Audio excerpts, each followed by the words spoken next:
On the dot. It is 3 o'clock on the dot, and you know what that On the diddly means? dot. It is podcast time. Yeah, Yeah? I believe so. I believe it is. I've been told. You've been told. I've been led to believe. Hello, everybody. Welcome to the Ascension podcast, episode 2. We made it to episode 2. I don't know how the fuck we managed that. It is 30th of March today. Obviously, all of our episodes are recorded in front of a live studio audience, except there's no studio, it's just Twitch. Yeah. 3 o'clock And bad on laugh the nose. tracks. And bad laugh tracks. So, hey guys, what's up? We're going to be doing a pretty, hopefully, shorter than the last one, but still in-depth podcast as we are. We'll see. Like, I don't know. We'll see how it goes. Hopefully it'll be more succinct, let's say that. Yeah, right. We'll go with that. So I'm, of course, joined again by Homeless Alien. Hello. And I am Vex, obviously. For those of you that don't know, Alien does some fucking game designy stuff, and I'm a student, and that's about it. Yeah, I think we're trying to keep this succinct. We know what we're doing, as the episode quite clearly says. We know what we're doing. Yeah, I mean, you can repeat it as many times as you want. It's not convincing me. I will believe it one of these days. Yeah. Yeah. Anyway, okay, so I think we'll just get right on with it then. Let me just pause the music real quick. There we go. Okay. So what's first on the agenda then? Well, the first thing that we are scheduled to talk about today is the game that we have been playing all week. The game that we've been loving a lot. Yeah. And that is Satisfactory.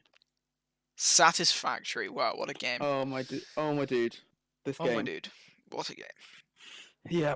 So let's talk about what we like about the game. Like what are the good things about the game? What have you really enjoyed about the game so far? There are no good things about this game. It's a living hell. Your friends berate you every time you make an out of sync connector or something. Yeah. It's just the worst, dude. It's a living hell. It's a living hell in a large machine. And that another brick in the wall. You become Soviet space slave, and you have to mine resources and send them into space. Yeah, man. You're just a mechanism for other people's grand designs. No, it's actually nothing to do with that. The story in the game is completely meaningless. Yeah. So no, Satisfactory, man, what a game. So last week Alien was like, "Oh, this is a game. It's called Satisfactory. You should play it." And I'm just like, okay. And then you said, "Oh, it's good." So I got it. Begrudgingly, I did manage to spend money on the Epic Store for once. So you know, can I get a round of applause? Refer to last week. Refer to last week if you don't get that. But yeah, you don't know about that. And yeah, so I picked it up. It's pretty fucking fun, actually. It's like what sort of modded Minecraft is, but on a bigger scale, and there's a bit more sort of maths behind it, and sort of optimizing your creations and stuff, and just making big production lines.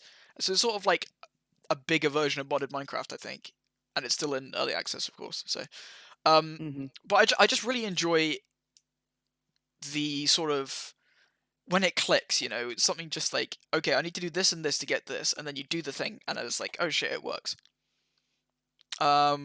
And yeah, so that's pretty much my take on it, to be honest. Right. Okay. Well, yeah. So things that I'm really enjoying about it, right, is so I've played a lot of these factory sim games. I played some modded Minecraft and all of those industrial mods. I've played quite a bit of Factorio. Really enjoyed that. So I've played a few of these style of games, and yeah. So one of the things I always like about these games is the way that everything seems to be quite encapsulated. You always get given a goal to get to you know, either in Factorio, it's you need to get to the first research vials, right? So you need to start making all these production lines, and there are all these compartmentalized bits that you build a production line for this thing, and then that production line will connect to this thing, and then it all sort of slowly you build up all these little blocks that do their one thing and then connect them all to do more things. I really like the sort of logistics of planning out all of these smaller production lines to focus on one thing and then you get loads of them. Oh man, honestly, I really like the way that they've done that in Satisfactory, because not only does it do it the same as these other games that do it really well, but it feels like the way in which you progress in the game is there's like a hub that you like research things, Yeah. and every research you'll get one or two like new things, and it will be like, right, okay, we should just go and set up a thing that makes these now because we're going to need them in the future, right? So you're like one after the other, you're creating these like systems, and like in our base, we've got like big cubes basically that are our like factory houses. Some cubes are And better than others. so, yeah, not all cubes are created equally, but yeah, but like each cube has its own purpose, right? And you just see all these like winding conveyor belts like spinning around these big cube tower things. And, Yeah. oh, love it, love that aspect of these games, and I think Yeah. Satisfactory has nailed that pretty well. Definitely. Satisfactory is just like sort of what happens when you. I mean, the clue is in the name, right? It's really satisfying, like, and satisfactory. I guess it's good enough, right? Mm-hmm.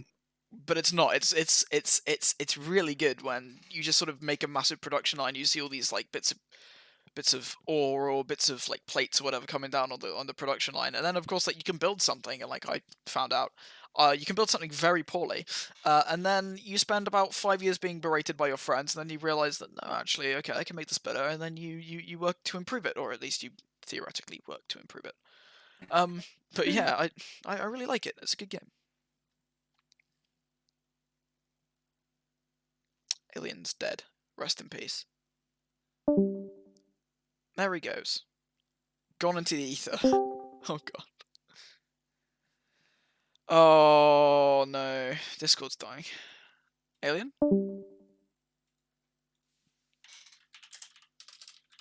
Right, well, I believe Discord has just killed itself. Yeah, Discord is dead. Let me try and make a new call real quick. We'll see where this goes. Hello?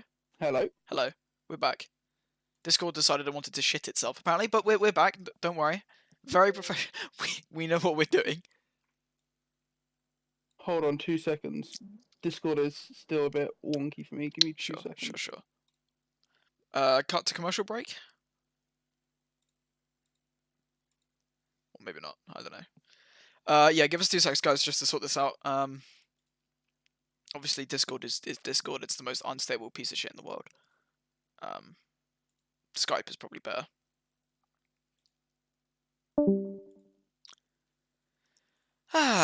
So, yeah, I guess I'll get on with the show just while Alien's sorting his shit out.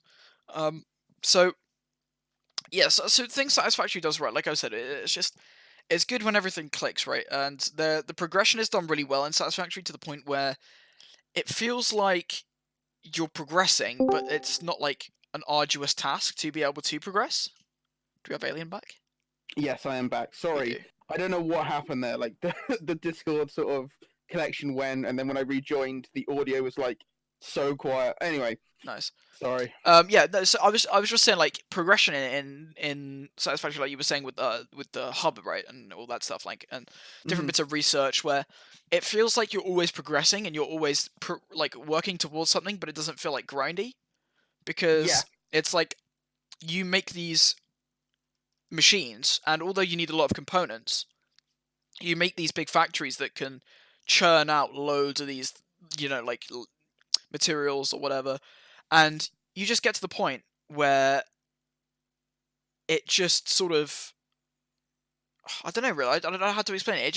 It feels like you're moving along at a really good pace, even though you've spent the last 3 hours building this factory. Well, I think it goes back to what I said. Like, the game does a really good job of drip feeding you like new objectives. It'll like give you a new resource, or it'll give you like a new part that you can build or something like that, and it drips them in like 1 or 2 at a time, so you always feel like you have like a really good goal to aim towards, and you're constantly like ticking these goals off as you go. And it does a really good job because it has like multiple progression avenues. In the you have the like main hub sort of tiers, they're called, which are like projects where you get like a certain amount of each resource, and then you send them into space, and then it unlocks you stuff, right? It's like what you would in most games is like a research tree, right? It's that, but that isn't actually the research, because there's like a completely separate thing that you can do, which is inside your base. Called the MAM, the MAM. I don't know what that acronym stands for. I can't even remember. It's Machine analysis machine. Yeah, There machine you go. analysis machine. Excellent. Yeah, something like that. But yeah, like you can take all of these like weird items you find. So there are like stuff you can find in the world. Like there are these weird slugs and like different plants and alien organs and all sorts of stuff. And you can feed it into this machine, and it will give you like new researches to do. Well, not Yeah, researches. It'll give you new projects to do in your hub and stuff like that. yeah. And that's really cool. So it gives you like a second avenue of progression. And then when you get to a certain stage in the tree, in the main hub tree, you get this building called the space elevator, which, oh my god, the space So good. elevator animations, So good, dude. honestly, So good. so cool, so cool. But Yeah. yeah, so you set up this big fucking space elevator into space, strangely enough. Really? And yeah, and that also allows you to start like feeding different things into it, which unlocks new tiers in the hub. So you have these sort of three avenues of progression, which gives you this constant feeling that you're like moving forward because you're always like ticking one of these things off at a time, and you're like, Yeah. it gives everyone something to work on as well, which is really nice. Yeah, just the progression is really on point. Yeah, definitely. That's something that the game has done really good. I think it's only going to get better as we improve because the game. I think it's sort of at the minute. It's they're like you're seeing footage in the background right now of one of the vehicles in the game. It's called a tractor, right? And you get like a tractor stop, and you can sort of set this thing up and set it to import and export different things, and it'll drive them across the map. And it's like what the point we're at in the game right now is the point where it would really encourage you to explore, to find resources and stuff you can use to like improve your like overclocking speeds on your factories and stuff like that. And it's sort of like that expansion phase of the game, and that's Mm, only going to improve because they've got updates over the next month and 2 months, where it's going to add like stuff like trains and stuff, where it's going to have mass, items going across the map to different places, and you can really sort of start beginning to. I don't know. It feels like when you get to the sort of end game of Civilization, Civ 6, for example, like you sort of start off with a load of like iron resources and horses and stuff, right? And then as you go, you get less and less of the sort of the good stuff like oil and aluminum and uranium eventually.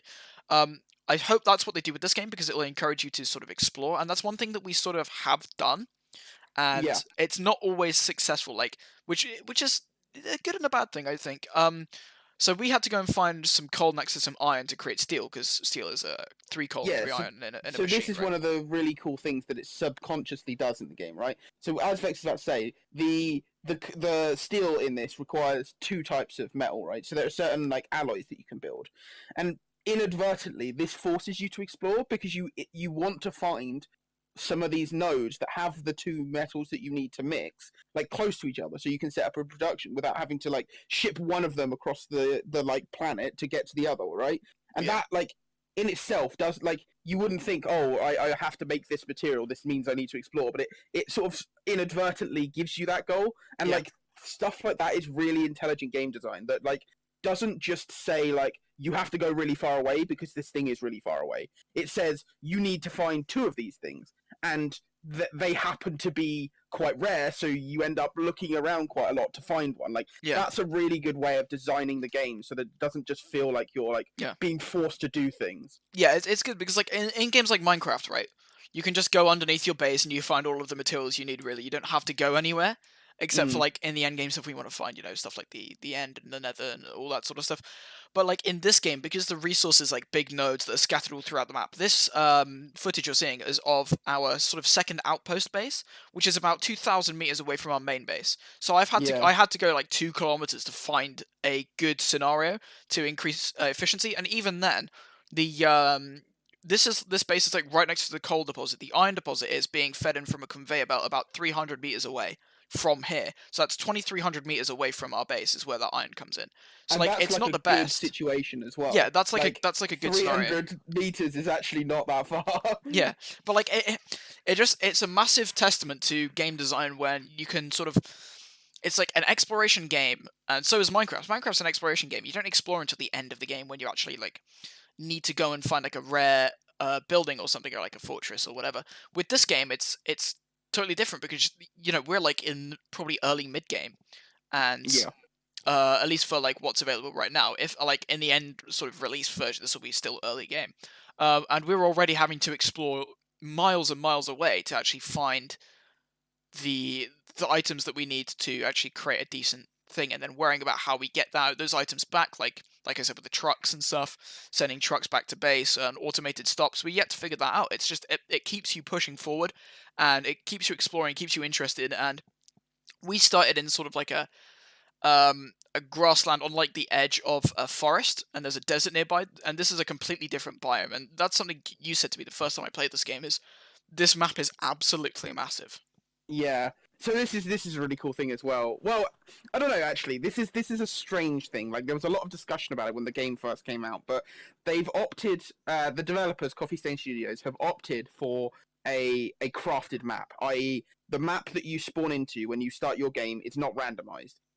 They have designed the entire map. They've put everything in place where it is for you to find. Right. So it means that everyone plays the same map. So if you buy the game and you boot it up, you will have the exact same map as us, and you can go anywhere in the map and it will all be the same, right? So people are a bit worried about this because obviously if it's not randomized and it's the same map, then it sort of like hampers replayability a bit, because obviously if you've played it, you've seen the map, you don't want to then like replay it again. But at the same time, it means that they can design a really good experience your first time through, right? So like Vex was saying, like in Minecraft, you have situations where you don't ever need to go anywhere because you find like a really good starting area and it just has everything you need. Yeah. And that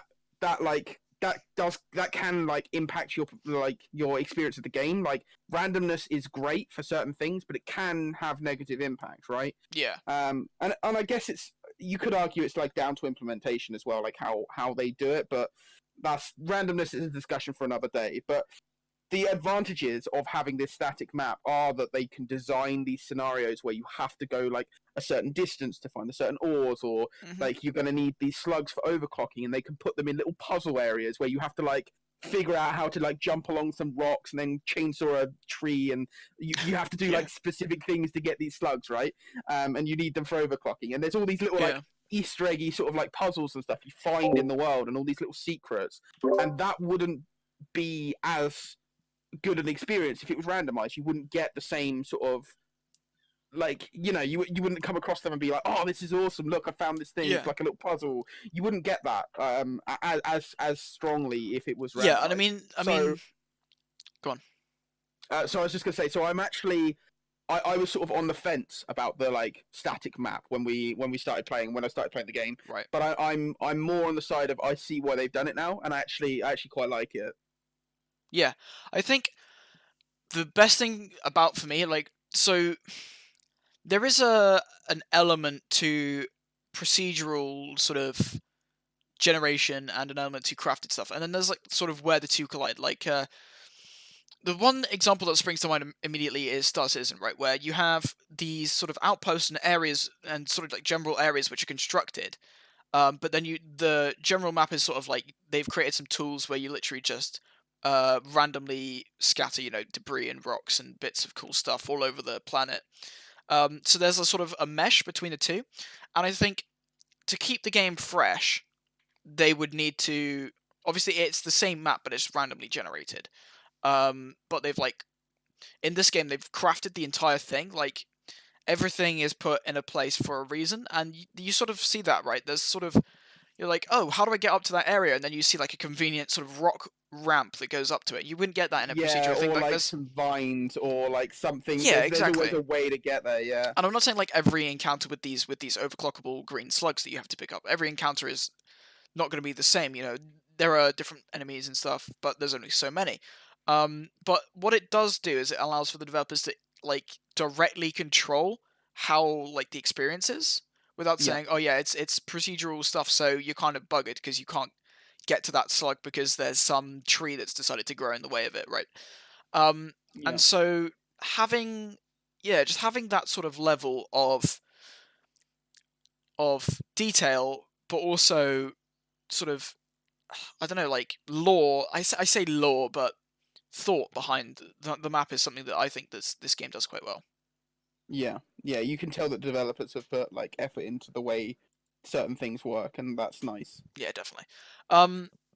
So yeah, I think On that note, I mean, there isn't really much. We sort of wrote down, and we have a note sheet that we had. We just wanted stuff we want to talk about.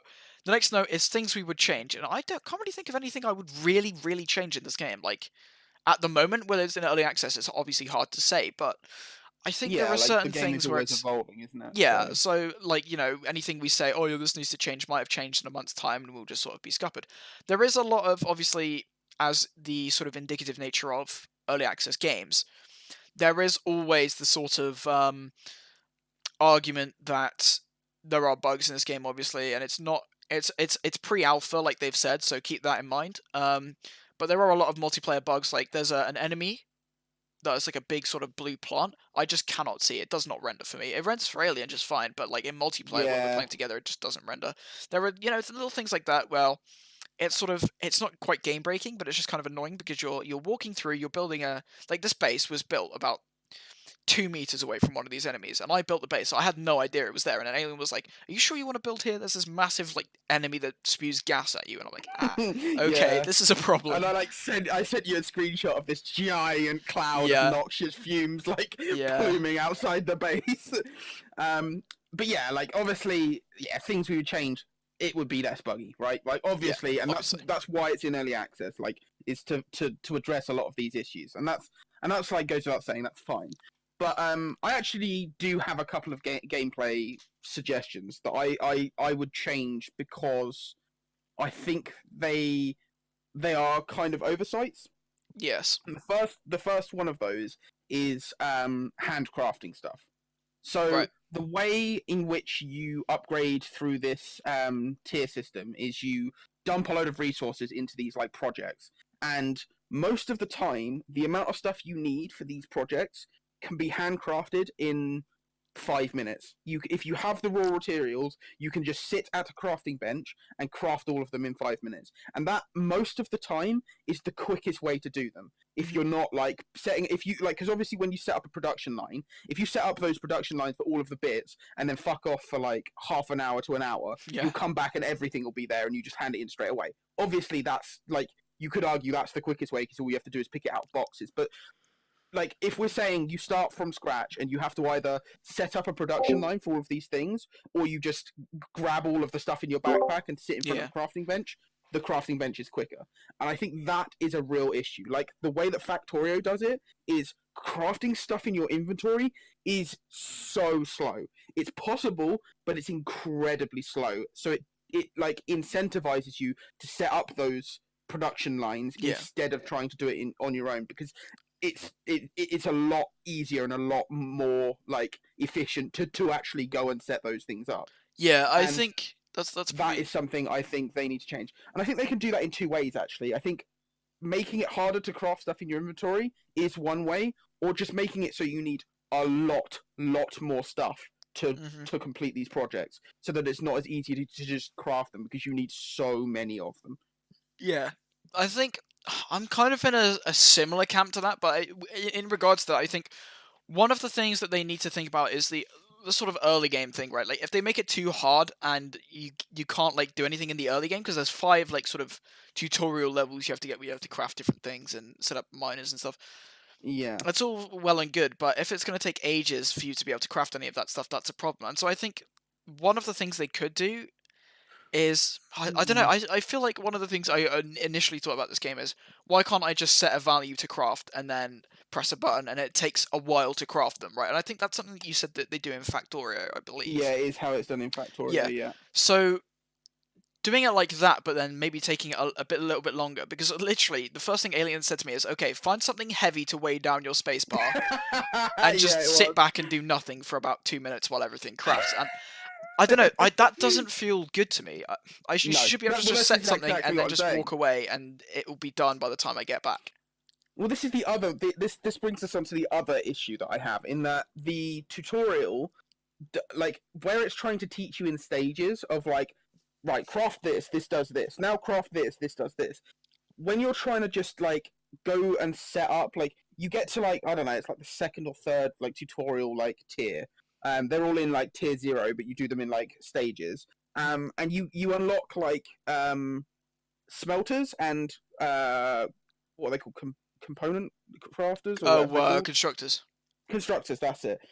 So you can now smelt things and then automatically feed them into a constructor, which will build them into something. And you're like, oh, I get it, right? That's how I set up a production line. And you're instinctively thinking, right, okay, so I now can set up, like, mine it, put it in smelter, thingy, and you go and you look at the, like, portable miners that you get, which are like little hand drills basically. Yeah. And you're like, how do I connect this to this? Yeah. And it's not until like 2 stages later that you actually get the automatic miners, the miner Mark 1s, to actually set up that thing. And it all just feels like out of order, because instinctively you want to set up that production line as soon as you unlock those things, and you can't. Yeah, I get that. Yeah, and that's why it's incentivized in the tutorial to just sit like that's why I said get the thing to weigh down your spacebar, because the best thing to do is just blitz through that as quickly as possible, so you've got all of the basic components to start setting up your factories. I think it could do a better job of either ordering that so that you literally go from stage to stage, i.e. you put a miner on it. All right, cool, you've done a miner. Now you build a smelter and you hook it up. Okay, now you've got that. And then you like literally do it, part by part. I could understand them doing that. That's fine, but and also making sure that you only ask for the things that you can craft out of those things at each stage. Yeah. But as it currently stands, the tutorial is a bit misleading, and just it really incentivizes you to just sit in front of a crafting bench and just craft everything and blitz through it all. I mean, that's one thing I sort of noticed is that when I started, I basically was like, okay, so we build a smelter now, right? So it makes it easier to smelt stuff. And Alien was like, yeah, you can do, but it's probably just easier to handcraft the stuff, because at this point it's like you have to like collect the stuff from the portable miner, the little sort of hand mining sort of drone thing, and then that has a maximum inventory of 100. You can't conveyor out of it, so you just got to pick it up and put it in, and pick it up and put it in, and pick it up, and it increases your productivity, right? It does that, but there's like, you could just pick up all the stuff and then go and craft it yourself. Like, there's no need to build the smelters until you've done, like Alien said, 2 stages later, and then you've got all the things you need to make a factory. And it's like Satisfactory, but for the first half an hour, there's no factory. It's just Satis. Yeah, it kind of is. Yeah, I definitely think that's a problem that they need to address. There was another thing that I sort of. I would stress as well, by the way, that a lot of like both of these things that I said could change in like the coming months. This is early access, and this is like subject to change, and hopefully they do change it. So, like, I wouldn't be massively deterred. Like, oh, that's game breaking. I definitely can't play it then. Like, bear in mind all subject. Yeah, to change. none of this is big stuff, because the game in its foundations is really quite strong. So, that's something I think. It's not exactly a non-issue, but it's in the larger picture maybe less important. Yeah. But yeah, I definitely, I think that I can't remember what the other thing I was gonna say was. There was one sort of tidbit that I wanted to bring up from when I was playing yesterday, but I can't fucking remember what it was. Well, we can come back to it if you remember. Yeah, we'll come back to it. Yeah. Anything else that you would change, Alien? Not off the top of my head. I think, to be honest, everything else has been pretty in line with other Factory games, but just done really like polished and really well. And I think, those are the 2 things that have stood out, like as actual gameplay sort of design issues so far. Yeah, definitely. Overall, then I think Satisfactory gets a big. Ooh, I would know. Are we going Metacritic 100 points, or are you going everyone else with 5 stars? It's thumbs up or thumbs down. Thumbs up or thumbs down? Is that? Yeah. Oh, I give it. Don't get it. I give it a big thumbs up with the ribbon on top. Okay. Yeah, it gets thumbs up from me. So, would recommend Ascension Podcast verified. Ascension Podcast. You can Satisfactory Coffee Stain if you want to hit us up. Get to partner with you. We'll give you a little sticker that says we got thumbs up on Ascension Podcast. Yeah. So yeah, I think that's pretty good. So Borderlands 3. Next topic. Borderlands fucking 3. The big old announcement this week was Borderlands 3, wasn't it? That's the announcement for the week. The news. Let me bang up the trailer real quick. Here we go. Yeah. So obviously they said, like, I think it was like 3 weeks ago that they were announcing on this day at PAX, and boy did they announce it. Boy did they come out with all the guns. all the punches the swinging. guns. Yeah. Every single and weapon firing. Yeah. Yeah, like a bajillion guns firing. And yeah, no, honestly, trailer looked like Borderlands. Like, there's not a lot you Yeah. can really say other than it looked Borderlands, which is exactly what you want, really. Like, in a world where a lot of like sequels and stuff, Fallout 76, are like really disappointing and come out and really don't make a show of it. This does look like they put a lot of thought into it, right? You can see from the character design that just by looking at a character, you can almost get a sense of their personality and like what they stand for. The four characters sort of walking in tandem look like the new classes, and they all look like they have a really distinct look about them and a real like focus to them, which is great. Yeah. Awesome to see old characters returning and like a continuation of the story. Thought that was really awesome that they were sticking with that, because obviously it's been quite a long time since the previous games, so they could have just gone their own way, but no, they're sticking with it, which is awesome. And yeah, I thought the trailer looked pretty rad, honestly. Yeah, I it does look really good, actually. It looks like one of the major grievances I have, obviously I can't really say it's a grievance, but I was like, I really want to play Borderlands 1 and Borderlands 2, and I was like, but it looks so old. It's like when I played KOTOR, when I played KOTOR for the first time, and I launched it, and it was in like fucking 4:3 resolution. I was just like, do I really want to play this game? And the max was like, it was like a really low, I had to play it on a low resolution for the entire game, like a really stupid aspect ratio. Yeah. It's like, it's a game that everybody should play, but then like it just looks so bad, and you're like, oh my god. For the time, obviously, you know, it's good, and everyone's like, oh, it holds up really good, and I'm like, does it though? Does it really hold up? The actual art style of the game, the actual in-game art style, I think does hold up really well, because it's cel shading, right? So it's like a cartoon style, so it doesn't actually have bad graphics to it, but you can tell that it's an old game in the way the like UI is, and the way that it's just a bit rough around the edges and things like that. Like you can just tell it's not a modern game, and that can put you off, which is probably why you got put off, and I completely understand that. But that said, there is 4K HD texture packs the HD texture that have been announced for both Borderlands 1, Borderlands 2, and the pre-sequel. So all of those will be getting massive updates in the near future. So if you haven't played, or you want to refresh yourself, they are free if you own the games, or you can buy the games, and there's like some new bundles coming out with like loads of DLC thrown into them, and like new bits of DLC, I think, as well. Yeah, I think there is like a couple of new bits. Yeah, sort of a bit of a refresh for the franchise, I think. Yeah, I think they're trying to like drum up some hype beforehand. So if you haven't, or you want to get back in because you loved it, now is definitely the time to do that. And yeah, I think that's a good idea, honestly. Like, get everyone hyped before the new game comes out. So one thing I want to talk about with Borderlands 3 though is we're in 2019 now, and games these days do really like the live service model, do they not? Yes, they very much do. Yes, and Gearbox Software not really got a massive presence in the whole continuous income yet, have they? No. So I'm wondering if, like the other pardon me, we'll use words this time. Yes, try that. Like the other looter shooters to come after it, i.e. Destiny, Division, things like this.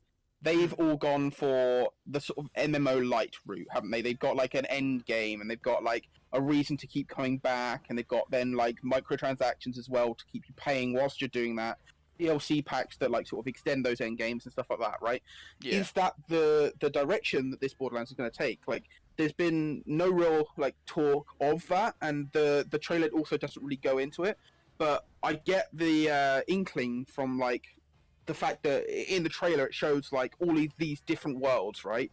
And like it shows a very grand scale, and that makes me just feel like when you think of grand scale in a game, you do think kind of MMO. You think like, you know, Azeroth from World of Warcraft is this fucking enormous game world, right? Yeah.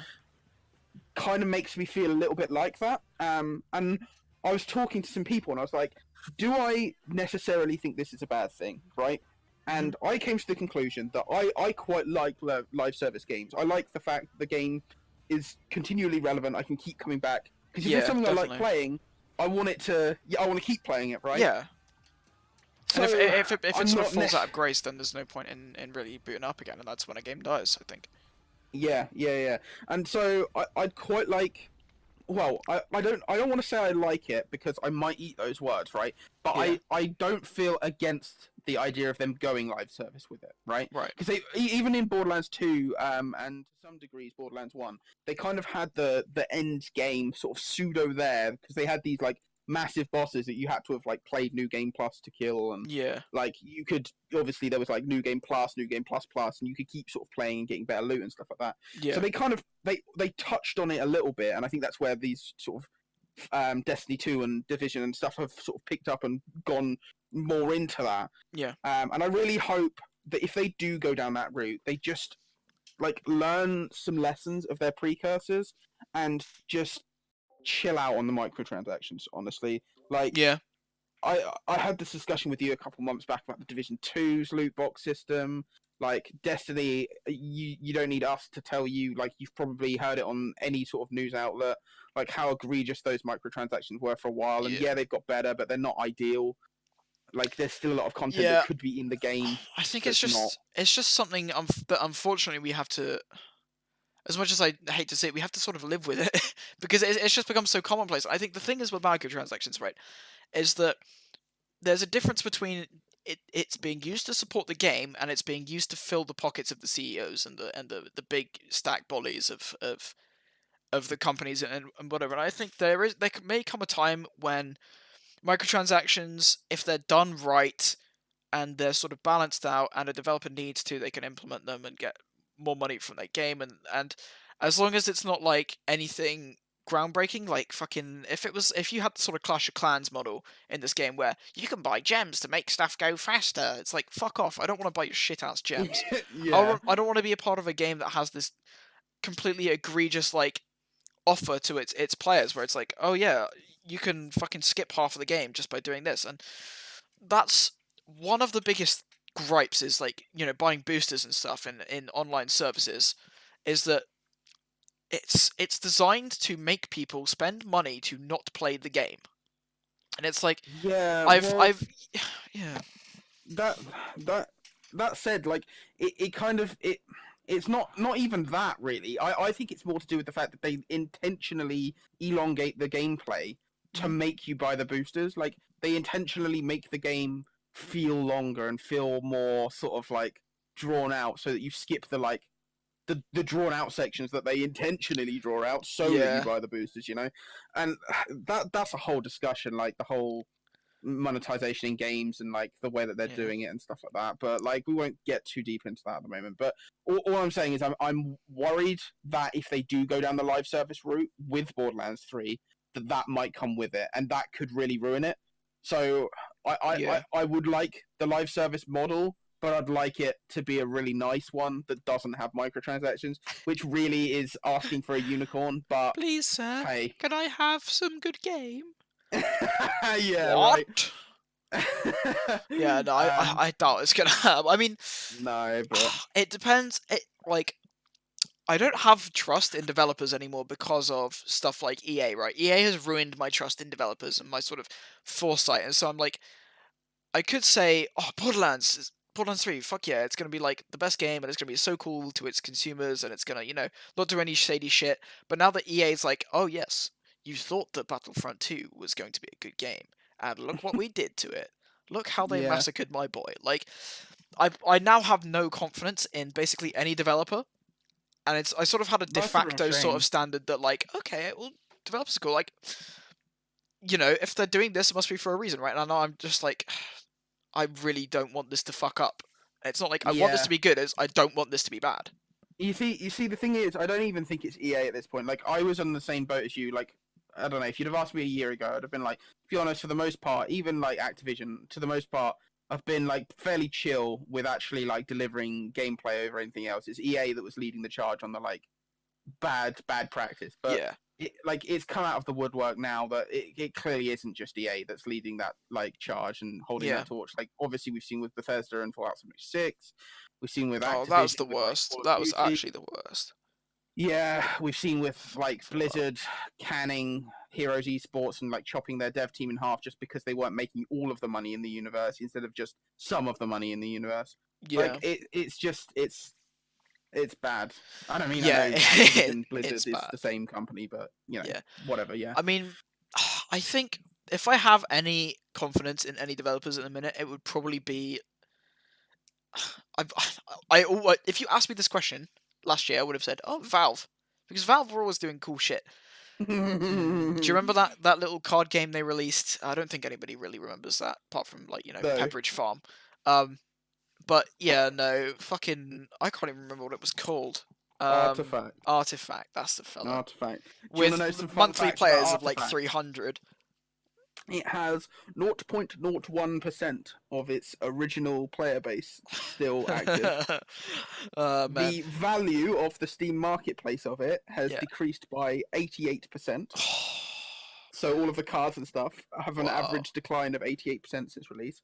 And there are, on average, at the moment, around 200 people actively playing that game on Yeah. Steam. 200 people. Yeah. That's their It's active dead. player base. It's like, man, rip Valve, dude. HL VR coming soon. Trademark. You have to buy a 600 quid, The you thing, know, do you know headset, what the but thing it's is? okay. It's clear why it failed, but it's still surprising to me because they had the creator of Magic: The Gathering, the biggest card game, design that game for them.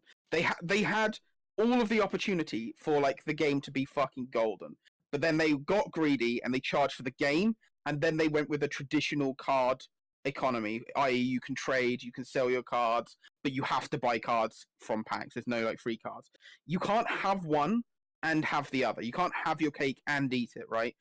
And like it's a very clear example of how there are certain red lines Yeah. that like you cross and it just like it insta kills your game. It doesn't matter how good the game is, doesn't matter who you've got on board, your game is just dead if you do that, right? And Yeah. like it's almost the same with Battlefront 2, right? Like it kind of had a bit of a resurgence, but like nowhere near. And just because nobody wanted pay to win loot boxes. Like if you'd have said pay to win in a game, anyone will tell you that's bad, right? And they went and did it, and it just killed their game, right? There are certain red lines that you just cannot cross, and like at least we have that in the games industry, right? Yeah. At least we have that. Yeah, there are some pretty big lines where, because it's such a, everybody sort of has a mind, I guess. Like if you were to buy a book and then like half of the book came, I guess people that are reading books would be like less likely to cry wolf about it. It's like, you need to buy this extra book. Oh well, fuck, okay. But like what I'm trying to get at is that you play a computer game, there is a computer in front of you, you have a bad experience with the game, and you're like, no, you just tab out, go to Reddit, and bam. It's so easy to just like have a voice in the games community, and that's why there are the big red lines, is because like you say, every developer knows that if they implement something that people don't like, they are going to get shafted for it. Yeah, you're right. You're 100% right. And hopefully Gearbox will. I think their ear is quite close to the ground, so hopefully Randy Pitchford doesn't betray us and kill our firstborn son. But who knows? Confirmed Epic exclusive. Yeah, man. Like I mean, it's not, but yeah, it's not. But it. one of these days. Come on now. Don't do this to us, man. Yeah. So that's basically my thoughts on how fucked we are. Like, yeah. It's how fucked we are. We are some fucked. We are some fucked. Yeah, we could be doing a lot better. We could be doing a lot worse. Yeah. Yeah. So, on the topic of I don't know. I was going to come up with a segue. Do you want me to do it? I've got this. Come on, segue time. Right. So, talking about Borderlands 3, it's got a very strong driven loot economy. Every trailer that's been for a Borderlands game has been like bajillions of guns, right? And it's all about this like massive loot economy. So we're gonna talk a little bit about RPG loot economies and what sort of works in them, what doesn't work, and see, that's how you do a segue. Good I job. got you. Linus, got you. hello. How do I segue? Okay, so right. First of all, What I do want we you to like? tell me what do you like to play? Pokemon. All right. So anyway, Shit. yeah. So first of all, start with a game that you really like the loot economy in, and explain why you like that. Hmm. Okay. Fuck. No. I think. Fuck. I think. I can start if you want. I'm gonna look. You asked me a question. All Let me right. give a Well, fucking you just answer. go on then. You I've got. go. You go. I'm stroking my beard. I think that honestly, the Division's loot economy, like the Division 2, is pretty decent loot economy in my opinion. Yeah. Yeah. Oh, I'm gonna tear that apart in a minute. I mean, yeah, it has its flaws, and like, I think in the middle of between Destiny 2 and Division 2 sort of loot would be kind of good. I think there are key things that RPG loot needs to consider if it's going to be successful in a game, right? Right. I have we'll no talk idea. about this in a minute. Yeah, this is But just I don't want to go me. too deep into this just yet. Okay. Yeah. Anyway, it's just like if it has enough shit and it's good, like spread out rarity and there's good like odds. Right, of I'm going stuff. to stop you because this is going into like actually dissecting it. I want to do this bit first. How do I supposed to say how I like it though, Alien? No, I just want you to say. I just want to say what you like about that system. Like what about that specific system is like this makes it really good for me. So Division 2. Division 2. What is it? Because is it the talents? Is it the stats? Is it the power talents. level? It's got to be talents. It's got to be talents. You like the talents? Yeah. Okay, right. That's nice. That's a good decision. That's cute. That's Let the me best. rip your opinion to shreds. They are the best bit about Division 2's loot. So yeah. I 100% I agree with you there. I agree with you. So mine is going to be, and this is very cliche and also very vague. Is it Diablo? No, because it has changed a lot over its course. Because it's a very old game. Mine is World of Warcraft, and the reason I think. Okay, thanks for watching the Ascension podcast. Tune in next week. I've been kicked out. Yeah, I will not be here anymore. World of Warcraft, the game I said I want to try and then never will try in my life.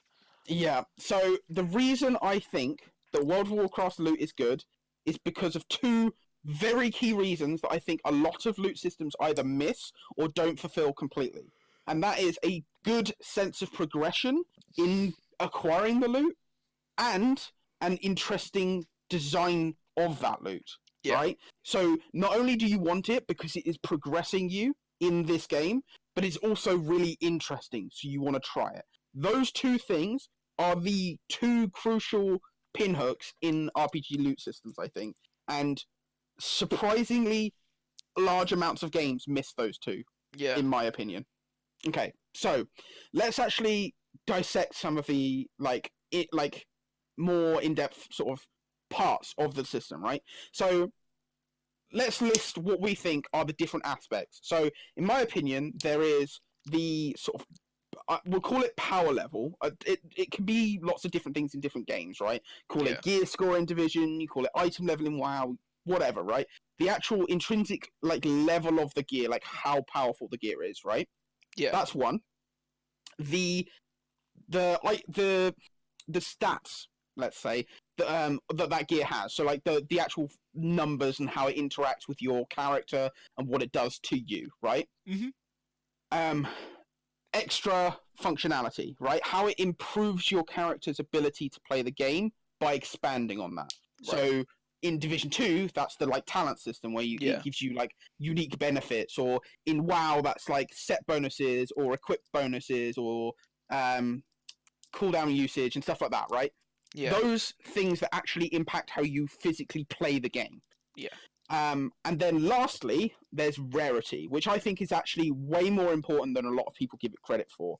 And is also missed on a lot of games. Like some games won't even have like a real rarity sort of scale. It's just like items are powerful and that is how you determine it, right? Yeah. But anyway, we'll get more into that in depth in a minute. What other things do you think there are in RPG loot systems, or do you think I've listed them all? I think for me the most important things, like just in my opinion, it's got to be like the sort of the how it feels and how I guess it just comes under how it feels really, like how fast or whatever, how it feels going up between rarity tiers.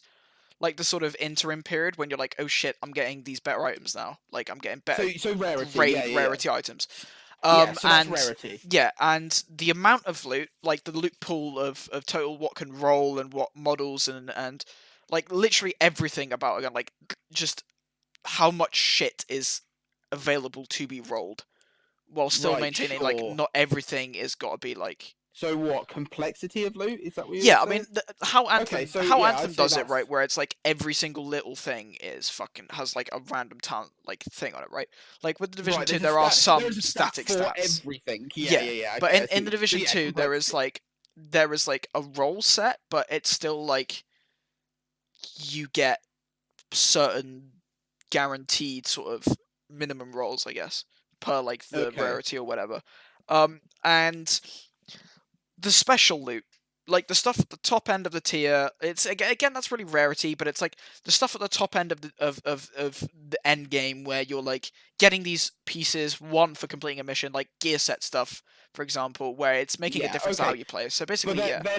they're not like property of an item, are they? They're like just an aspect of the loot scaling, right? Yeah, well, they're like the sort of like rare or intrinsic talents that are specific to one set So or like weapon. unique items, basically, Yeah, like I guess. uniqueness. Yeah. Yeah. Okay. So we'll say uniqueness is another aspect. Okay. Sure. Sure. Sure. So right. Fucking hell. I'm gonna write these down real quick because fuck, we Oh just listed man, like typing six. simulator. Typing simulator, Yeah. exactly. Do you want So me we to? had power level, Yeah, we had rarity, yeah, we had uniqueness, yeah. we had Progression. progression. Wasn't that power level? Yeah, I guess. Yes, it was. Functionality. Right. I can't remember the other ones. Oh, well, that'll do. Fuck it, we'll discuss these for now. We're And doing I'll it remember the live. rest We're of doing it them. live, dude. We do We it have no live, time guys. to type out shit. So, power level. I recently have been playing the Division 2, as you know. Wow, really? Tell us more about this game we literally spent an hour and 45 minutes talking about last time. I don't remember that. I don't know what you're talking about. It was another life. Yeah. So in the Division 2 currently, like I don't know if this is a product of the restricted world tier we're at the moment because there's obviously more content coming up like soon. But in that game, you hit top level and you almost immediately after that hit the max power cap, right? And power level of actual individual items has no meaning after that. And what that does is it means that you end up looting a lot of shit in that game, and you just have no way of knowing which, like, instead of making a simple decision by I have one or two or three items. Well, not one. I have two or three items, all of the same power level, Yeah. but they are varying. So I'll make a decision on which one I prefer or which one has a better aspect, like a different aspect. You compare different aspects, right? Yeah. Instead of that, you have like 20 different items all at the same power level, all with very minor varying differences, and it's so difficult to determine how you like how one is more valuable than the other. Yeah. Right? It takes a long time to like analyze each item for like very minor differences and things like that. And I think that is a massive issue that might be changing, and I think it is actually going to be changing quite a But bit. I think how you're saying, like, you get like all of the max gear stuff, but there is always going to be a cap. Yeah. Like, you can't just set it like go to infinity and just get as many points as you can. But there always has to be a cap. But how you get to that cap and how it how you progress towards that cap and how it scales that progression, like you could, like for example, Destiny 2, right? The caps in Destiny 2 are like you have say you finish the campaign at like 300 power, and the cap is 400 power. This is completely speculative. In the beginning of the game, but the way in which Destiny would work is you'd have up to like 335 is soft cap, i.e., any loot sources you get are upgrades for you, right? And then at that soft cap, you have to chase specific powerful rewards, like specific activities that will reward you an upgrade. Yeah. And then you slowly chase that until you get to top level. That does exist in Division 2 though. Right. I'll get back to that in a sec. But then when you get to the top end of that, like it scales sort of like not linearly, because obviously once you get to the soft cap, then it slows down quite a bit. But once you get to top level, you kind of you've kind of just gone along this like progression meter, Yeah. and then you've got to the end of it, and then you're in the exact same situation as the Division 2. You don't, you haven't, you've just sort of walked along a track until you got to the largest number, and now you're there. It doesn't feel like you've achieved anything to get there. It just feels like you've done the thing, right? Now, contrary to these two systems, is WoW. In WoW, when you get to the top level, you'll be at like a random item level, like let's say fucking 300 again. And there'll be a potential maximum, which will be like mythic level raiding gear in every slot or whatever. And let's say that's like 600, right? Just for argument's sake. And you've got such a variety between those two that you don't, instead of going like, oh, I start here and I have to get to here, you start at the beginning and you just chase progression. You're not aiming to get to that end. You're just chasing the next bit of good gear, and every bit of good gear that you get that's an upgrade on your current one feels amazing because you've really had to chase and earn it, and you do it through such a variety of things. So like the latest expansion in WoW was pretty weak, and there's other that's a whole different discussion, but like you have like sort of stages to your progression where you'll start doing world quests and you'll get your upgrades and you'll be like, right, I've done world quests, I'm at like level 350 or whatever. That's my world quest sort of. I can't get anything out of that anymore. But now I can start doing mythic dungeons where I can get better stuff, and I can do harder mythic dungeons to get even better stuff, and I can start doing raids to get even better stuff. I can do harder raids to get even better stuff. And there's constantly this like sort of treadmill of getting better stuff, and you're always progressing. It feels like every time you log into WoW and you do an activity, you're feeling like you're doing something that could reward progression. And it's very, very difficult unless you are like a very, very skilled player playing a lot of that game to be at the top power level, like ever, right? It's very difficult to get to the very top power level in any given WoW patch, apart from like the first one in each expansion, because that's where it's like nothing's out yet, so it's kind of like I do some world quests, I'm there, right? But yeah, so that is a really good implementation of progression and like a power system on items, because you are always feeling like you could be progressing. And there's no point where you get to the maximum and you just feel like, oh, I'm done now, because it makes you want to keep coming back. And these other games like Division and Destiny, it doesn't have the draw of progression ever after you hit max level. You feel like you're just done. So anyway, that's why I said WoW for that. But as you said, there are powerful drops in the Division 2. They come from either leveling up or your clan clash each week. But the issue I have with that is they have no meaning, because not only are they only like 4 or 5 power levels higher than what you have, which can randomly roll lower than an item at your current level, but they also upgrade you in a situation where you're already at the maximum, so it doesn't really matter that you're getting an upgrade, because it's like, I'm already at maximum power level, so why do I need an upgrade? Well, yeah, but you're not at maximum power level, because if you get a 450 and then you get a 460 from a cache, that's only because World Tier 5 isn't out yet. As soon as World Tier 5 is out, everyone will immediately get to 500, because that's the next cap, and then those caches will still be dropping at 500, because that'll be the actual cap at that point. Do you see what I mean? Right, but then it's not. But the problem is then it's not so much about getting upgraded. It's just more about playing with what loot like is available, like gear sets and stuff, like chasing after gear sets and getting better weapons, exotic weapons, stuff like that. Like the whole thing changes. It all changes. But that's a different aspect of gear. I'm talking specifically about power in this instance, right? And the power gain is just not something you chase in either of those games, Destiny or Division. Yeah. So anyway, right, other aspects, rarity. Okay, so a lot of games do this thing, in my opinion, where rarity is like a meaningless thing. WoW does this to a degree as well, so it's not exempt. But I feel like in most games you'll go common, uncommon, rare, epic, legendary, and it will just sort of happen as you level up. And when you get to the end game, you're just dancing around on epics and legendaries, whatever the game calls them. those two rarities. You're just dancing around on those, and they kind of become meaningless because everything is that level. Do you know what I mean? Yeah, but not everything is endgame. Though, like when I said rarity for me, it was more about going between rarity tiers when you're like still leveling up.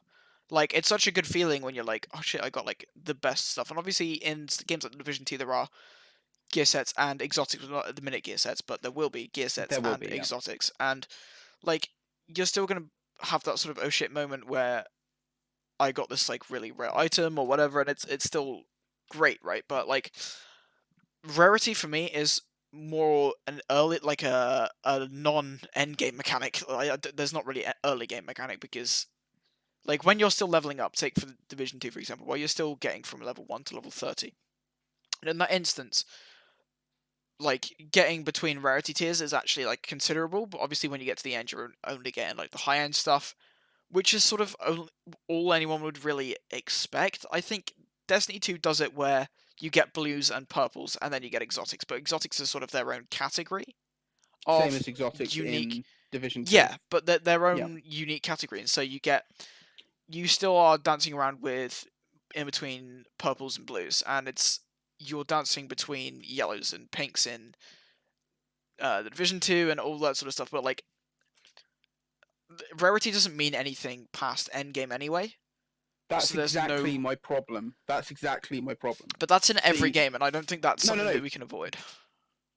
It's not in Borderlands actually, Right. but that's kind of because rarity is used differently. So in Borderlands, rarity more easily correlates to like how how rare an item is. Basically, like a Yeah. rarer item will have more stats on it. It will have more powerful stats on it. Things like this, right?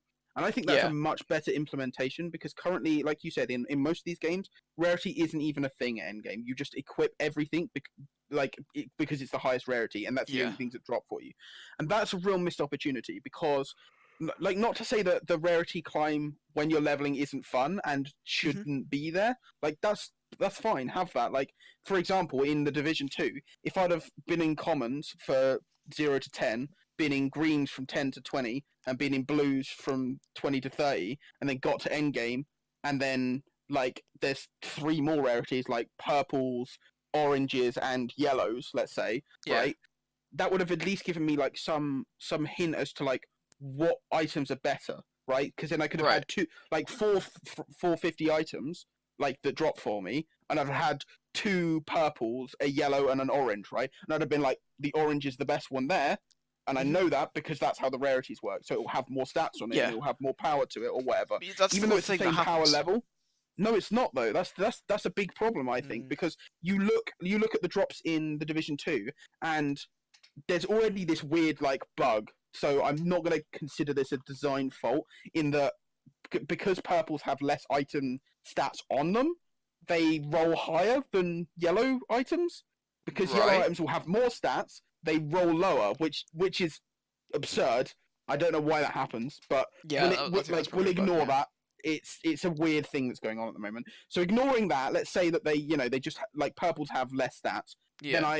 Then yeah, all right, fine. Yellows have yellows have more stats, so they're better items. But the issue is, I'm completely flooded with those yellow items. They're not rare. Right. Like for a high rarity item, they're not rare. It's Yeah. not like I would loot 5 purples and then 1 yellow. Yeah. So And there like is in like the a dark zone, it wouldn't be like I'm running around just picking up purples and yeah. oh, I got a yellow. This is exciting. Yeah. You lose It's that like excitement everything because is there's nothing. yellows. Yeah. Yeah, And yeah, because exotics only come from a specific thing. And this is like I feel like this is something we talked about last podcast. So there is a bigger discussion if you want to go and watch that. It's on yeah. A Spotify little and bit whatever, what have you. But we did sort in of talk about specific to Division 2. Yeah, yeah, that we did talk yeah. about that last week. But I can see what you mean. Like the sort of the magic of rarity is lost. But I think that's only because gear score items aren't a thing. I mean, gear score items probably aren't going to drop from general activities. They're going to drop from stuff like weekly challenges and challenging missions, stuff like that, the highest sort of stuff. But I still do get quite a few pinks and golds, but not to the point where pinks are the most common and yellows or golds or whatever are like less common, but you still get them enough to sort of make a build out of them.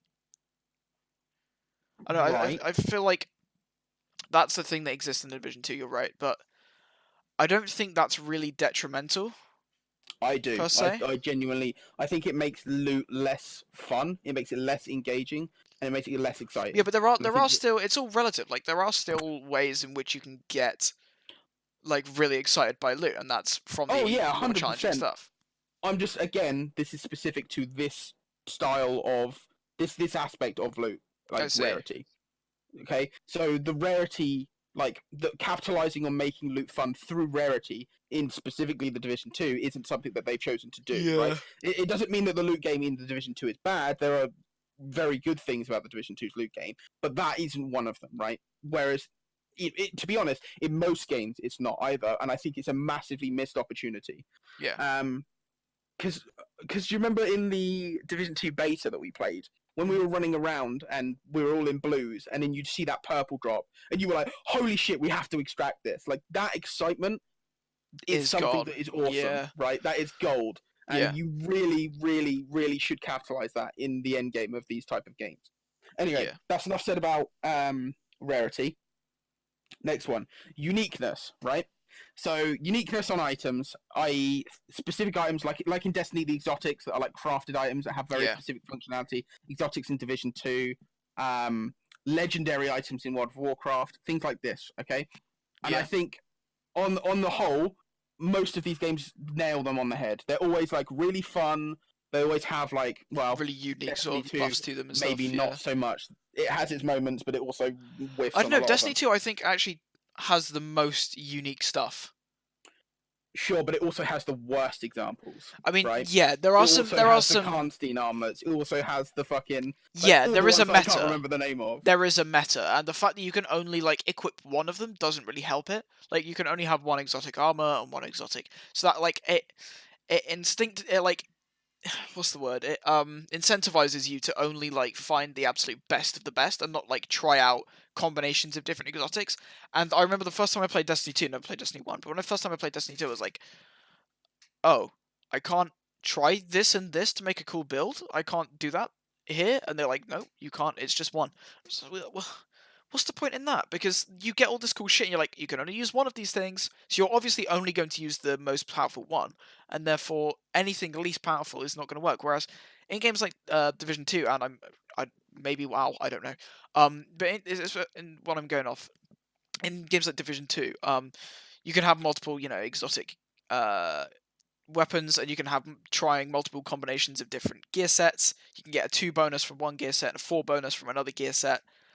Stuff like that, like where you can equip multiple types just to make something that's fun and unique. And while Destiny 2 has the biggest like set of unique rolled stuff, like this weapon makes people, spread chain lightning to everyone else, and this weapon, does some other cool shit. I can't think of any good examples, to be honest. It's been a while since I played that game. But like where it makes it more interesting to use those weapons or those armor pieces or whatever. It's just not like good to use them because you're only using the best ones. And so half of that Yeah. loot pool is just completely obliterated from existence. Well, I do think that is also partly down to balance issues, and Yeah, I guess so, yeah. I think Destiny has had a lot of balance issues for various reasons, but that's again a different conversation. So, Yeah. but yeah, I think you're right. Destiny has some really good examples of unique loot that is really fun and really makes you chase it. So far in the Division 2, there's been some. In fact, every exotic that I've seen / used so far, with the with the exception of the shotgun, has been really fun. So I Yeah. tried out the rifle that shoots like primers and detonators. That's like Uh-huh. that forces you to play a very unique style. Yeah. The SMG that sort of like winds up and gets faster again, awesome, really well designed. Like that sort of stuff is really really fun. Yeah, Like, where and WoW does a really good job. it physically forces you to change how you play the game in order to use these powerful things. Yeah, yeah, and WoW did the exact same thing with. I don't. I've been out of touch with Battle for Azeroth recently, but during Legion you had this system where you could only equip 2 exotics. Exotics, legendaries, and these legendaries would have unique bonuses that would change the way you would Yeah. play. Exactly the same sort of thing. Also a really good system. So yeah, I think to be honest, that's one of the places where these games really have shined, and I think it's because that like those pieces of loot are the pinnacle pieces of loot. So a lot of development time and Mm, design time goes into them, and I yeah, mean that's fair like enough. And flagship. Yeah, yeah, it's really shown off. So yeah, I think uniqueness is something that we have actually got a lot of good design examples across the board for, and yeah, fair play to everyone involved who developed those. So moving on, next one, functionality. So things like equip bonuses, things like unique usables, talents on items in Division 2, things that actually impact the way you play on items. yeah, Now, I think that the Division 2 has done one of the best implementations of this as of yet in all of the games we've discussed. yes, WoW does definitely. it pretty well, but there's a lot of skills and a lot of going on in WoW. So a lot of the time, the uses like the usable items and passive procs and things like that, they never they do feel good, but they don't feel as impactful as they do in Division 2 Mm, because I think it's a combination between how good those talents are from a design perspective. Like for example, the patience talent, which like when you're in cover, you regen armor. Like it's a really like basic thing, but you feel it. Like you want to be in cover so that you can regen that armor, and that's like a thing that you constantly have the option to do, right?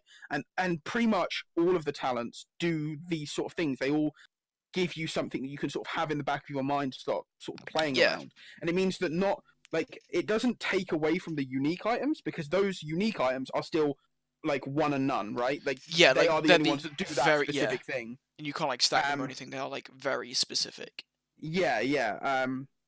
And so it doesn't detract from them, but at the same time it gives you the same sort of feeling of those like build changing like functionality Yeah, talent, but like a little bit toned down. So you get the same feeling, but just not to the same level, which I think is perfect. Really, really, really well done yeah, from the Division 2, and that's one of the strongest bits of its loot game, yeah, yeah. in my opinion. I Um, completely agree. To be honest with that, I mean, Division Two's talent system, where it's like some of the talents they give you like 15% um accuracy or 15% bonus armor or something like that, which is like, okay, cool, this is like gonna make me more tanky, it's gonna make me do more damage, whatever. And then you get shit like patience, where it's standing cover and you regenerate armor, or um something like the you. the the one close and personal where you have Oh to be really yeah, close to someone, and it gives you yeah, like when you're looking down sight, it gives you like a little meter next to your gun showing how far the target is from you. yeah, Like and like excellent, like yeah, very the one that I used in the private beta, which was like if you're within 8 meters, I think that's what it was. close and Within eight personal. meters, yeah. When you're within 8 meters, your gun does like more damage. It's like, well, I could do this with a sniper, but who's going to use a sniper in close range? So let me go ahead and change my playstyle. And that sort of changing your playstyle because of what you've rolled is something that's really good. And the unique stuff does that, but also, like you said, it doesn't detract from the unique weapons at all. In fact, it just completely complements them because you can just try like wacky stuff where you get a massive amount of critical hit chance and you get the bonus close and personal one with the bonus damage the closer you are, and you're like, aha, I know what I have to do. You just whip out, an SMG and start spraying at people really close and absolutely demolish them. Yeah, And in yeah, those cases, which is what I like, you don't have to have like the most optimized, perfect rolls and everything. You don't have to have max damage to do more stuff. And I mean, max damage will complement, but like for the max damage for the weapon is what I mean. But like, you don't have to have that for it to still be really effective because of the talents, and the talents sort of supplement um sort of some of the stats, and they make you more confident in your build, and you can sort of say, well, this guy to trump me could do this and this, but I can still absolutely like delete him from existence if I have this talent with this thing. It doesn't have to be the best rolled weapon, but as long as I have these talents, and that's what I like, is that the talents take precedence over like everything else. yeah. They are the most powerful part of your gear most of the time. Yeah. Yeah. So I think yeah, functionality is another one like uniqueness. In that there's a lot of design space out there, and a lot of examples of that. And I think there's some really good examples as well. Again, Borderlands has some really nice functional sort of things that happen on items. like the gun that like shouts at you whilst you're shooting it and stuff like that. Oh yeah. Amazing. So yeah, functionality again, I think is one of those things that's at the top of its game across most games. I think it's done really well, which is a good thing because it's one of the most important things with loot. Yeah. The last thing, which is possibly the strongest debated part of loot in all history. Like whenever it comes down to random loot, this is what people talk about. This is the thing that people are constantly arguing about, like saying it should be random, saying it shouldn't be random, all of this. Yeah. And that's the stats, the numbers Dun, on dun, the dun, item. dun. So how do you feel about, let's like across the loot shooters you've played, like Destiny and stuff, how do Yeah. you feel like about numbers? Like what's your sort of analysis about Okay. the situation? Vex's breakdown. This is very rare. You'll never get this anywhere else. This is, people pay 10 quid a second for me to give this amazing Really? insight. Yeah. No, Nice. I think stats, there is a sort of a sweet spot in terms of randomly rolled stuff. Like we're talking stuff like plus 5% stability, plus 5% damage to big bad boys or something like that. Right, where it's like just an additional percentage value, that sort of stat stuff. Right. So when we're talking about that and like stuff like your weapon has a sort of an intrinsic value, like its damage, and it has a maximum and minimum, and it can roll in between those. Mm-hmm. When it comes to that, I think honestly, the less of that sort of stuff, the better. I think stats need to be rolled in accordance with like just sort of extra stuff, not basic stuff. So there shouldn't, like, weapons should have a fixed sort, or a very near to fixed, like a difference of maybe 1,000 damage or something, like something low, right? Where it's like you're not completely trashing a good weapon platform because it rolled low damage. If that makes sense, like your bonus stats should be stuff like extra crit hit damage, extra damage to elites, stuff like that from the Division 2 at least, where it's not necessary for that thing to be rolled really highly, but it's still something you're looking for in order to increase your sort of gameplay. And that's what I kind of think about stats, is it's like not the basic stuff. Talking about the main stats, you think they should be close to fixed? Yeah, and they then should be fairly stats fixed. should be icing on the cake. They shouldn't be impactful. They should just be there as like something extra. They should still make the item a bit spicy. Yeah, they shouldn't like change the entire universe, but they should still like change up and like make you build towards them, right? So like if you're taking critical hit damage for a while, obviously you want to get as much critical hit damage as possible, or critical hit chance or whatever, in order to be able to maximize your damage output. And it's like the more you have, the better. But if you're missing like 0.5%, then whatever. It's like not really that much. So if the max is 15%, you get 14.5%. You're like, okay, that's a pretty good world. Whatever. With damage, I think people pay more attention to the base damage of a weapon because it's like the most basic fundamental thing of a weapon. Right. Yeah. And so if you're paying too much attention to that, you're missing what could be a decent roll to everything else. Because you're like, this weapon damage is fucked, so I don't care about this weapon, it can go in the trash. And that's what I don't like. This is my issue with random rolls, right? Mm-hmm. Is that the more stats you have on an item, if the stats are randomized, the more stats you have, the more chance that you're never going to get the best one, right? Yeah. The more times you're going to get bad items when you get that item. And this is one of the problems that I think a lot of games, like you mentioned Anthem earlier, a lot of games have, in that they try and make the stats really diverse. They introduce lots of stats, they introduce lots of roles, they really like broaden the horizon in an attempt to make replayability, i.e. you want to keep farming that one item because you want, like, each time you get like a little bit better, you get like one of the stats is actually like better than your previous stats. Yeah, but then it's only one of them.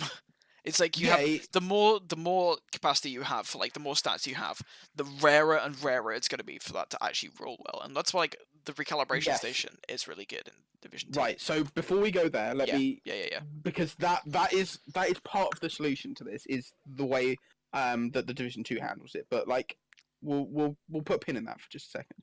So the way WoW handles item stats is none of them are random, right? Well, air quotes, none of them are random, right? There are randomly like designed items, i.e., it's like the item name of the like owl or whatever, and an owl item has intellect and dexterity or whatever, right? Those are like random, but the actual level of the number, like 264 or whatever, right? The number that it gives you of that thing is fixed to the level of the item. So at endgame, what ends up happening is you have all these named items that they are those items. They have these stats on them, right? And the amount of stats they have on them depends on the power level of the item. So every time you get a new item that's more powerful, it will be more powerful. This is good, and it really complements the progression system in WoW. Because it means that anytime you see something that's more power, like the power level of it is higher, it will be a better item most of the time, unless it's rolled completely the wrong stats for you. Like it will be the right one. Okay, so that works in that system, and is a really good example of why random rolls can actually hurt the game. Yeah. On the opposite side, it does mean that you get situations in WoW where like there are dedicated websites like Mr. Robot and stuff that literally have a breakdown of all the items and go, oh, you're playing this class, you need all of these items because they give you these stats in these percentages, and this is what you need to work towards. Yeah. And it means that you have like a meta of exactly what items you need because all of the items are static. And that's the downside of that. Now, flip everything on its head, we'll go to the Division 2. This is a scenario where you have the exact opposite problem, where everything has like around like 3 stats on it, plus its base stats. So it'll have like in the case of a weapon, it will have damage. In the case of armor, it will have armor. Weapons will also have like accuracy, stability, and range, but that is static. That isn't randomized. So like that we'll ignore that for now. So you have randomized damage or armor, and then you have 3 randomized stats. So you have 4 stats per item. Now, the 3 randomized stats on the item can be from a large pool of different things, and they can randomize in a quite large bracket as well. Yeah. And this means that you end up getting a lot of the same item. You end up having this situation where you have a lot of the same item, similar to Anthem, where everything is like either a very marginal upgrade or you're farming the same item over and over and over again. Like, for example, at the moment I'm trying to build this this quite popular build, which is like headshot damage on the Division 2. Yeah. And then you use a sniper rifle and it's like super powerful, right? So I'm having this scenario where like I've been looting items and items and items, like filtering through them in my inventory. Like, does this have headshot damage? No. Does it have, you know, the perks I need? No. Anything Does it have good? the set I need? No. Okay, cool. Right, and then I'm like trashing literally hundreds of items, just trying to find that one item that's even close to what I want. Yeah. And that's the negative of random rolls, is when you're doing that and just getting nowhere, right? Yeah. And like you said, there's the recalibration station in the Division 2, which is the aim of it is to alleviate some of this, where you can roll near the item you want and then recalibrate a couple of bits or a bit of it to try and like fix it to be like what you're after. Yeah. But the issue is that recalibrating specifically one thing on it is too narrow, I think. Right? I think it's too narrow. Yeah. And I think that's because I think I agree. there's too much variation for you to say specifically one thing. And I think there's a really easy fix for that in the Division 2, in that recalibration should be a logarithmic but infinite process, i.e. you can do it any number of times you want, but each time you do it, it jumps exponentially harder to do, right? i.e. not necessarily crafting materials, but like credits maybe and stuff. you need to maybe you need to pay more money as well, or maybe you need to like go and do like 7 bounties in addition Yeah, to doing it. Like, and what? It doesn't matter how they do it. Just make it really, really difficult, and like stepping up fast as well is important. yeah, So not like you can do 3 recalibrations and then it actually becomes difficult. I mean, like after the first one, you have to put some time in to fix that item for the second time, and yeah, the third time, you'll barely ever see anyone do it because it's that time consuming, right? yeah, That's the level of what I want, but it needs to be there because like the amount of times that I've got like a brand set that I want, but it's got nothing on it, or I find the item that I want with all the stats I want, but it's the wrong brand set. Do you know what I mean? It's killer. It's really yeah, crushing. yeah. I mean, that's something they did in the Division 1. Um, with the recalibration station and the optimization station, is you still had a maximum. I think it was something like 3 rerolls or something, or 3 maximizations. And every time you did it, it costs more Phoenix credits, it costs more normal credits, it costs more crafting materials. It's basically exactly how you describe the system that you want, is how they did it in Division 1. I don't know why they changed it to only Yeah, one me neither. reroll, because I really dislike that. And like you were saying, you get a weapon which is really good, and it's like 1 or 2. If it's like one off, then you're okay, you're fine. You can just work for that one stat that you need and put it on, and that's easier to do than to find a weapon that's better. But like when you have two things missing, you have to sort of you're like it's really killer, because you're like, well shit, what do I do now? I've got to make this thing not as efficient as it could be, in order to just give it some more like a little bit more like viability in your build, right? So you have to Yeah. select one of the 2 stats. You're like, which one do I want? Which one's actually going to make the most difference? Do I really need this thing? Do I want to, just try again and try and find a better weapon? Like, it doesn't remove the grind, which is what I like, the whole recalibration thing, where you still have to find something which is near to rolled, but it still just Yeah. allows you to give that the little cherry on top. And I think they do need to go back to the old system, where it was, like you say, it exponentially increased more requirements to be able to craft or upgrade or whatever. But it also was like you had a certain amount of times in which you could do it. So a combination of the both would be fun. Like 3 times is the max or something. Mm. And I don't know. I feel like the opposite end of that spectrum, like the opposite argument to that, would be like 3 stats on a Division 2 weapon is more than half of the stats of the gun. Yes. And Bear in so, mind, you can also do talents in the yeah, recalibration station. I was just specifically talking about stats because that's what we were talking about at the moment. But if we're talking about specifically the division, the recalibration station can also change the talents, and they might not also be rolled what you want. So, and that like weapons, for example, have 3 talents on them. So there's the 3 talents, the 3 stats, and the main damage stat, right? So there's quite a lot to re-roll on them. So yeah. yeah. Anyway, that pretty much covers that. I think. Do we have anything else we really want to talk about for this episode? Because No, it's 1 hour and that's 30 it. minutes. But So yeah, we'll wrap up in a second. But yeah, just overall though, I just want to say like, so we've broken down like each aspect of like loot in these sort of like RPG loot systems and stuff like that. yeah, And I think there are really good examples of most of these aspects. Like we said about rarity being kind of pretty badly implemented across the board, and I think power to an extent also is pretty bad in most games. Like it's good in WoW, but it doesn't, like WoW then suffers because it doesn't have like randomization and stuff, yeah, and like that's why it works, is because they've gone that route. I think trying to like find good examples of those is pretty bad, but for the most part, the other aspects we've talked about all have good examples, right?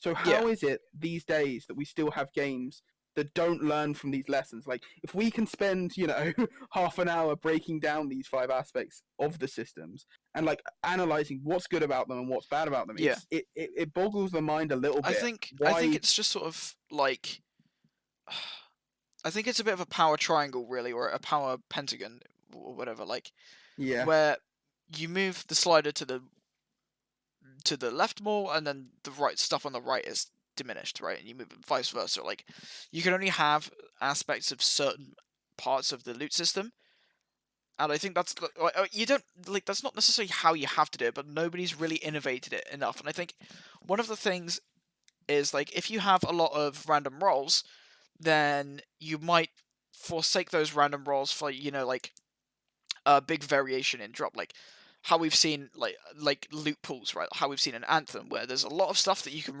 you can roll, and there's a lot of stats, but the amount of like weapon archetypes is really small, and it's stuff like that where they've sort of gone hard on one thing and not gone hard on the other, and it needs to be either balanced or in one direction for it to stand out. Like the uniqueness Possibly. and the talents and stuff like that of the Division 2 might mean that you have less gear score or less rarity sort of aspects to the system, because you're focusing more on like the talents and getting the good talents, so you don't really care about the rarity, and it's stuff like that where like I said, it's the power pentagon.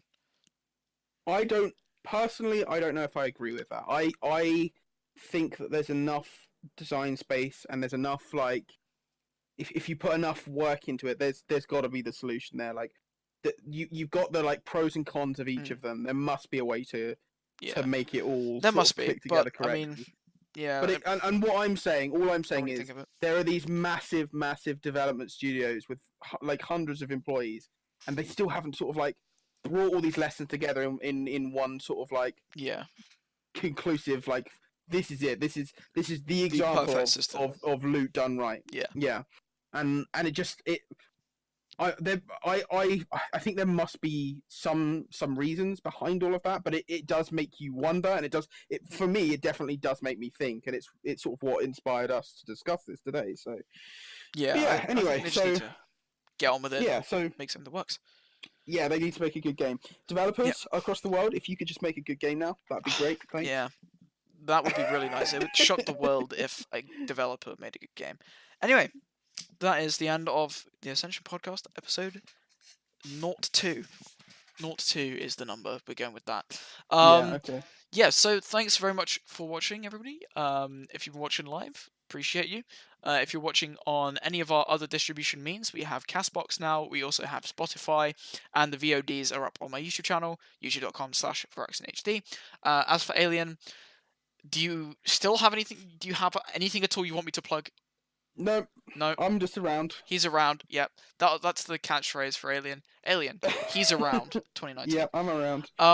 As for me, you can find me on YouTube, Twitter, and Twitch, all under the same name. That's VaraxinHD. And yeah, same time, same place next week. So 3 p.m. on what's going to be the date for the next Saturday? Saturday the 6th of April. Actually, it will be April. But yeah, that's all from us. Thank you very much for watching, and we will see you next time. Yep. See you later. Goodbye.